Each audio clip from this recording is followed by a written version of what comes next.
Keluarga korban yang melapor di posko DVI Polda Sulawesi Selatan yakni atas nama Asni 49 tahun dan Siti Hajrah 74 tahun, warga Pulau Masa 5, Kabupaten Pangkep yang masuk dalam 50 penumpang KMN Ladang Pertiwi II yang tenggelam di Laut Selat Makassar beberapa waktu lalu.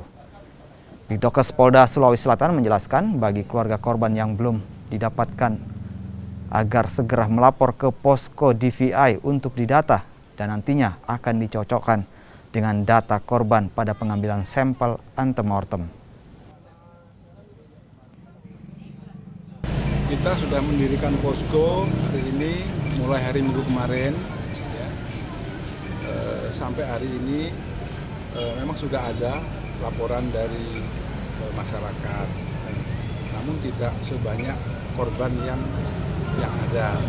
Dan baru hari ini memang sudah ada 2 pelapor dan sudah kami konfirmasi, tim DVI sudah memasukkan ke data antemortem. Demikian. Apakah akan ditindaklanjuti dengan pengambilan sampel DNA atau bagaimana, Mbak? Tentu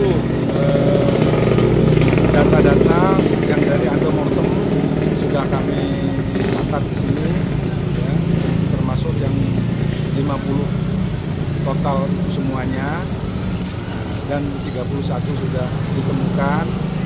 Nah itu sehingga yang tertinggal saat ini tinggal 19.